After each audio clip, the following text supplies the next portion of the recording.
ഇസ്രായേലിനകത്തും ഗസയിലും ശക്തമായ പ്രതിരോധമാണ് ഹമാസ് ഇസ്രായേലിനെതിരെ ഇപ്പോൾ നടത്തുന്നത്. ഹിസ്ബുള്ളയ്ക്കൊപ്പം ഇസ്രായേലിൽ ഹമാസ് ആക്രമണം നടത്തിയത് ഇസ്രായേലിനെ ഏറെ അമ്പരപ്പിച്ചിരുന്നു. രാജ്യത്ത് അടിയന്തരാവസ്ഥ പ്രഖ്യാപിക്കേണ്ട സാഹചര്യം പോലും ഉണ്ടായി. ഗസയിലും ഹമാസ് ഇസ്രായേൽ സേനയ്ക്ക് നേരെ ശക്തമായ ചെറുത്തുനിൽപ്പ് നടത്തുന്നതായി പുതിയ റിപ്പോർട്ടുകൾ വരുന്നു. ഇസ്രായേൽ കയ്യേറിയ പലസ്തീൻ പ്രദേശമായ വെസ്റ്റ് ബാങ്കിൽ ഇസ്രായേൽ ഡിഫൻസ് ഫോഴ്സിന് തിരിച്ചടി നൽകിയതായി മാധ്യമങ്ങൾ റിപ്പോർട്ട് ചെയ്യുന്നു. ഇസ്രായേൽ സേനയുടെ മൂക്കിന് താഴെ 2 വ്യത്യസ്ത സ്ഥലങ്ങളിലാണ് ഹമാസ് ആക്രമണം നടത്തിയത്. വെസ്റ്റ് ബാങ്കിലെ ഇസ്രായേലിൻ്റെ സെറ്റിൽമെൻറ്റുകളായ ഗഷ് എസ്റ്റിയോൺ സെറ്റിൽമെൻറ്റിലും കർമെ സുറിലുമാണ് ഹമാസ് ആക്രമണം നടത്തിയത്.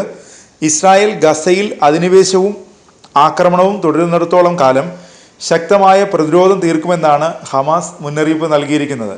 ഇസ്രായേൽ സേന അതീവ ജാഗ്രതയിൽ തുടരുമ്പോഴാണ് സേനയുടെ മൂക്കിന് താഴെ ഹമാസ് ആക്രമണം നടത്തി ഇസ്രായേൽ ഡിഫൻസ് ഫോഴ്സിനെ വെല്ലുവിളിച്ചത്. വെസ്റ്റ് ബാങ്കിൽ ഇസ്രായേൽ വ്യാപകമായി റെയ്ഡ് നടത്തുകയാണ്. അതിനിടയിലാണ് ഈ പ്രദേശത്തേക്ക് കനത്ത ആക്രമണം ഹമാസ് വ്യാപിപ്പിച്ചത്. ഇസ്രായേൽ സേനയ്ക്ക് നേരെ ഡബിൾ ഓപ്പറേഷൻ നടത്തിയെന്നാണ് ഹമാസ് അവകാശപ്പെട്ടത്. വെസ്റ്റ് ബാങ്കിൻ്റെ വടക്കൻ പ്രദേശങ്ങളിലാണ് നിലവിൽ ഇസ്രായേൽ ഡിഫൻസ് ഫോഴ്സ് കനത്ത ആക്രമണവുമായി മുന്നോട്ട് പോകുന്നത്. അതിനാൽ തങ്ങളുടെ ആക്രമണം നിർണായകമാണെന്നാണ് ഹമാസിൻ്റെ അവകാശവാദം. അതിനിടെ ഗസയിലെ കൂട്ടക്കുരുതിക്ക് പിന്നാലെ വെസ്റ്റ് ബാങ്കിലും കൊലപാതകങ്ങൾ തുടരുകയാണ് ഇസ്രായേൽ സൈന്യം. കഴിഞ്ഞ ദിവസം വെസ്റ്റ് ബാങ്കിൽ ഇസ്രായേൽ നടത്തിയ ഓപ്പറേഷനിൽ 10 പൗരന്മാർ കൊല്ലപ്പെട്ടതായി പലസ്തീൻ ആരോഗ്യ മന്ത്രാലയം സ്ഥിരീകരിച്ചു. ഭീകരപ്രവർത്തനങ്ങൾ തടയുന്നതിനായി വ്യോമാക്രമണത്തിലൂടെയും അല്ലാതെയും തങ്ങൾ നടത്തിയ ഈ ഓപ്പറേഷനിൽ 5 ഭീകരരെ വധിച്ചതായി ഇസ്രായേൽ സൈന്യവും അവകാശപ്പെട്ടിരുന്നു. അർദ്ധരാത്രിയോടെ ജനിനിയിലെയും തുബാസിലെയും അഭയാർത്ഥി ക്യാമ്പുകളിലേക്ക് അതിക്രമിച്ചു കയറിയ ഇസ്രായേൽ സൈന്യം ക്യാമ്പുകളിൽ പരിശോധന നടത്തിയതായും ആശുപത്രികൾ ഉപരോധിച്ചതായും വാർത്തകൾ പുറത്തുവന്നു.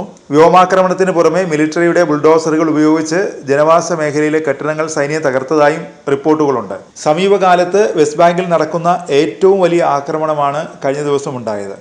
അതേസമയം കഴിഞ്ഞ ദിവസങ്ങളിൽ ഇസ്രായേൽ നടത്തിയ ആക്രമണങ്ങളെ ന്യായീകരിച്ച് ഇസ്രായേൽ വിദേശകാര്യമന്ത്രി ഇസ്രായേൽ കാറ്റ്സ് രംഗത്തെത്തി. ഇറാന്റെ നേതൃത്വത്തിൽ പശ്ചിമേഷ്യയിൽ കിഴക്കൻ മുന്നണി പ്രവർത്തിക്കുന്നുണ്ടെന്ന് പറഞ്ഞ കാറ്റ്സ് ഇവരുടെ ഒളിത്താവളങ്ങൾ നശിപ്പിക്കുമെന്നും അവകാശപ്പെട്ടിരുന്നു. എന്നാൽ കൊല്ലപ്പെട്ടവരെല്ലാം തന്നെ ഹമാസിന്റെ ഭീകരരാണെന്ന് ഇസ്രായേൽ പ്രതിരോധ സേന അവകാശപ്പെട്ടു.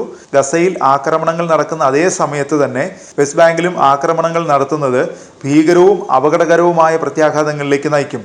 അതിനാൽ ഈ അതിക്രമം നടത്തുന്ന തീവ്രവാദ ഗവൺമെന്റിനെ തടയാൻ ലോകരാജ്യങ്ങൾ അടിയന്തരമായി ഇടപെടണമെന്ന് പലസ്തീൻ അതോറിറ്റി മുഖ്യ വക്താവ് അബു റുദീനെ പറഞ്ഞു.